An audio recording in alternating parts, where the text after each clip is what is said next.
ကျေးရွာဖွံ့ဖြိုးတိုးတက်ရေးသည်နိုင်ငံတော်ဖွံ့ဖြိုးတိုးတက်ရေးအခြေခံဖြစ်တည်ဟူသောဆောင်ပုဒ်နှင့်အညီနေပြည်တော်ဇေယျသီရိမြို့နယ်ခြေစင်းမှာရှိတဲ့စိုက်ပျိုးပညာပေးရဲ့ကျေးလက်ဒေသဖွံ့ဖြိုးရေးသင်တန်းကျောင်းဟာပြုစုံတင်မြတ်ပြီးအရေးချင်းပြည့်ဝတဲ့ကျေးရွာကောင်းဆောင်များကိုလေ့ကျင့်မွေးထုတ်ပေးရရှိပါရဲ့ရှင်။ယခုတင်ဆက်မဲ့ဗီဒီယိုကတော့ဆန်းမြင့်မျိုးဖြန့်ဖြူးရေးစီမံကိန်းကျေးလက်ဒေသထောက်ပံ့ရန်မှုတွေဖြင့်ကျေးရွာတည်လှုပ်ရှားမှုစီမံကိန်းကောင်းကျယ်ပေါ်ဆောင်ရွက်နေကြတဲ့ကျေးရွာကောင်းဆောင်များအတွက်ငွေစင်းရေးအခြေခံသဘောတရားများသိရှိပြီးစီမံကိန်းကဏ္ဍ3နှစ်ဆောင်ရွက်ရမှာ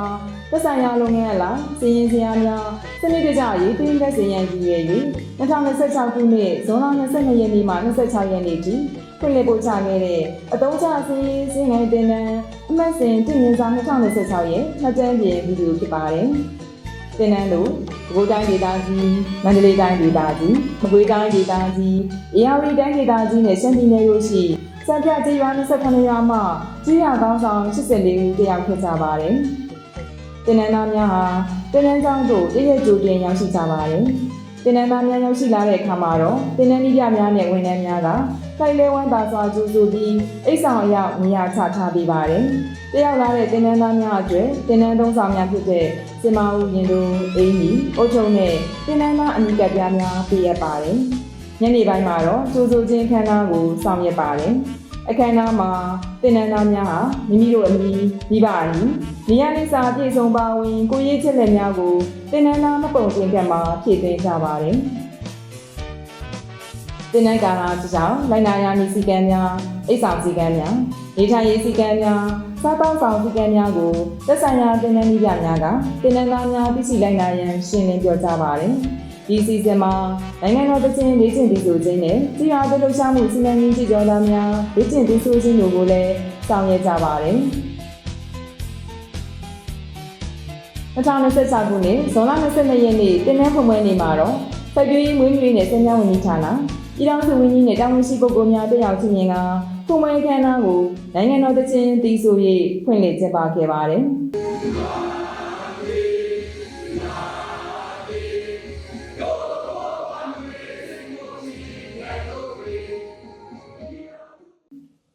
အခမ်းအနားမှာပြည်ထောင်စုဝန်ကြီးကဖွင့်ပွဲမှာစကားပြောကြားခဲ့ပါတယ်။တက်ရောက်လာတဲ့တင်နန်းသားများနဲ့လူဝဲတီများကိုရင်းနှီးနှီးထွေးစွာပြောကြားခဲ့ပါတယ်။အဲဒီနောက်မှာတော့တင်နန်းသားများနဲ့စုပေါင်းမှတ်တမ်းတင်ဓာတ်ပုံလည်းပြုခဲ့ကြပါတယ်။အခမ်းအနားပြီးတင်နန်းစာများစတင်ချိန်မှာတော့မြန်မာနိုင်ငံတွင်ကျေးရွာတည်လှုပ်ရှားမှုစီမံကိန်းကောင်းထမ်းပေါ်ဆောင်မှုအခြေအနေများကိုရီးယားနိုင်ငံကျေးရွာတည်လှုပ်ရှားမှုတွေ့ကြုံများနဲ့စီမံကိန်းနဲ့ညွှန်ချက်များစည်ရင်းစင်းငယ်ဘာသာရေးအခြေခံသဘောတရားများနဲ့အတူစည်ရင်းစင်းငယ်ဘာသာရေးနဲ့ဆိုင်ရာသင်ခန်းစာများကိုတင်နန်းမိပြများကစာရေးလက်တွေ့ရှင်းလင်းပို့ချပေးကြပါတယ်။ဒါအပြင်စိုက်ပျိုးမှုဒုတိယရရှိစေရန်မတ်ပဲပဲဒီစိန်ချက်ပိုးပဲဆောင်ကားဝဲနှင်းနှင်းများနဲ့ဥသက်စေတခြင်းကိစ္စရင်းနှီးများသင်ခန်းစာကို၎င်းတရားရမုံဝင်များစနစ်တကျထွန်းတင်ပြီးကျိုးပါလာစေရန်အတွက်အသေးစားငွေရေးကြေးရေးလုပ်ငန်းအောင်မြင်ရေးအကြံပြုချက်များသင်ခန်းစာကို၎င်းပို့ချခဲ့ပါတယ်။ယခုမြင်တွေ့နေရတာကတော့တင်နန်းသားများပြည့်ညီဝဲမှုမရှိသေးတဲ့ကြွကြလန်းဆန်းစေရန်အားသွေးရှင်တဲ့လေးစင်ငယ်များကိုပျော်ရွှင်စွာပြုလုပ်နေကြခြင်းဖြစ်ပါတယ်။နေ့စဉ်နဲ့6နာရီမှာတော့ကိုလေးလေးကျင်ငန်းအစီအစဉ်ကိုတင်နန်းသားများအားလုံးအတူတကွဆောင်ရွက်ခြင်းဖြင့်နေ့တစ်ကိုစတင်ပါတယ်။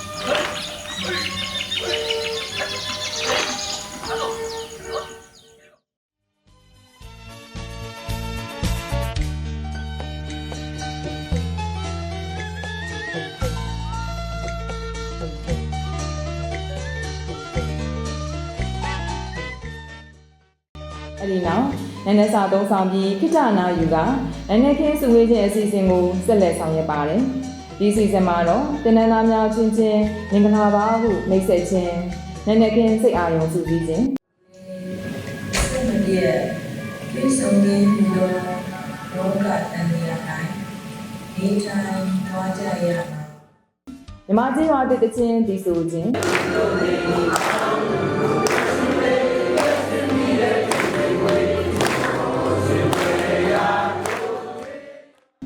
တင်နန်းသားများမိမိတို့ဘဝအတွေ့အကြုံများတင်ဆက်ခြင်းနဲ့စိတ်အားကြွကြွပွဲတည်ခြင်းများကိုစုပေါင်းညာပြောရှင်းစွာတည်ဆိုကြပါတယ်။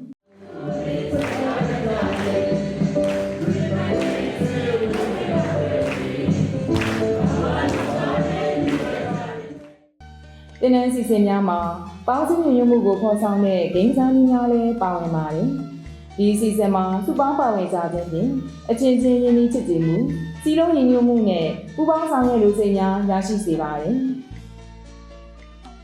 ညပိုင်းမှာတော့အဖွဲ့လိုက်ခန်းများခွဲပြီးလက်တွေ့သင်ခန်းစာများကိုလေ့လာတွေ့ဆက်ကြပါတယ်။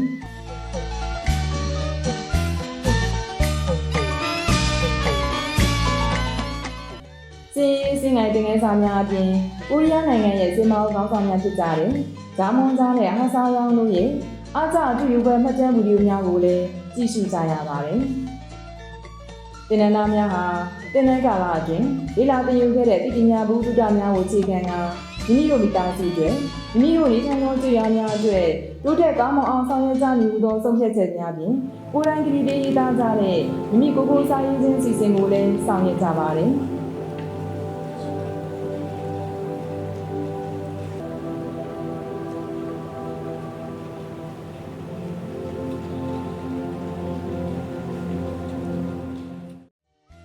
ညပိုင်းမှာတော့စုပေါင်းညီညာတန်လေးခံပြီးခြင်းစီစဉ်ကိုဆောင်ရွက်ပါတယ်။အစီအစဉ်မစတင်မီက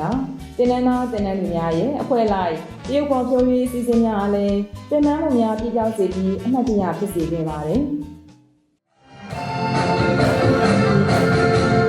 ဒီများဆောင်ကြပါဒီအောင်နေနေကိုများနဲ့ချင်းလ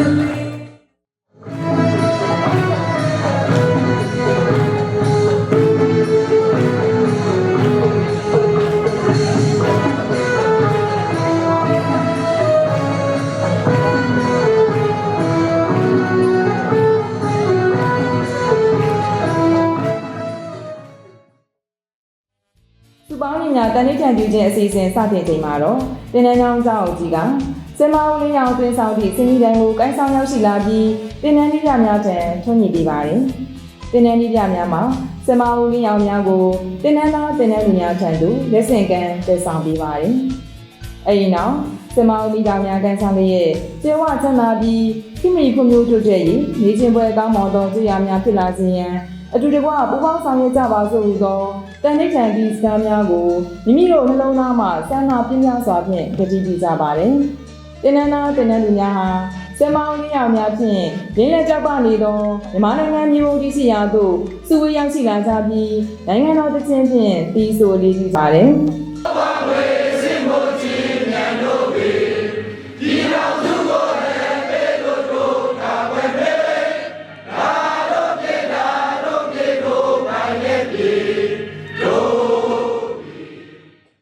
အဲဒီနောက်ကျေးရွာပြည်လူဆောင်မှုစီမံကိန်းအောင်ရမည်ကြေးကြောတဲ့ဖြင့်အခမ်းအနားကိုပြညတ်ခဲ့ပါတယ်။